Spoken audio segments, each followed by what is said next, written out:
Good morning all my followers and viewers. Visit Wednesday morning guys. Good morning lalawigan ng Quezon Province. Good morning Philippines. Good morning from the other countries.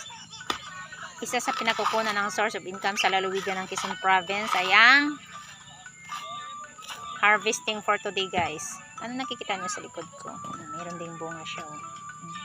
Harvesting for today. Pag marami kang ganito, pwede ka kumita ng maraming pera. And furnace guys, oh. Tararang!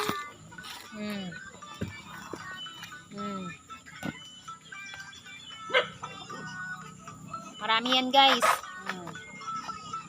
Hashtag mura. Mura or boko yan sa amin eh. Hashtag mura or boko.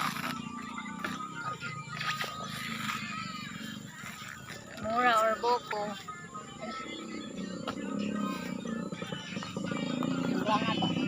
Mura no? Mura? Ano ba tawag din eh? Niyog, coconut. Ay, niyog na to. Ay, ano yung ano?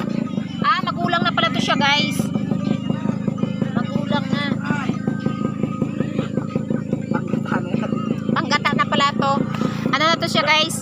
Panggata na. Ang ano na ito. Hindi na to siya mura. Panggata na daw to siya eh. Tapos binabalatan mo na nila bago ibenta. Kasi sa amin kasi iba din kahit hindi siya binabalatan bago ano, hindi ko kasi na siya binabalatan bago siya ibenta. Hindi na 200 ano?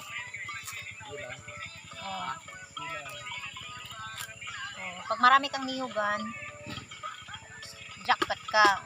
Jackpot ka guys pag marami kang tanim na niyog. Lalo pa kung mahal ang presyo. So jackpot ikaw pag ganito. Tapos binabalatan nila. So ito ang ano process nila. Binabalatan mo na bago siya ibenta. Sa amin kasi kahit hindi na siya balatan, ibenta. Dito kasi binabalatan mo na dito sa lalawigan ng Quezon, binabalatan mo na siya bago ibenta.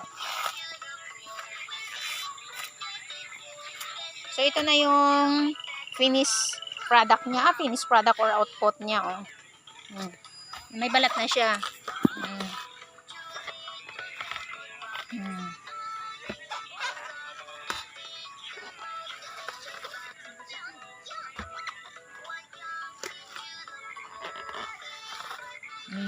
Tapos may kasali dining kasali ng aking alaga. Nagpa-video ng aking nagpa-video ka din. Kiss mama, morning kiss mama, morning kiss. That's it for today's videos guys. Harvesting for niyog. Thank you for watching. God bless us all. Mula sa lalawigan ng Quezon Province, ang inyong lingkod ni Entrepreneurs. Bye for now.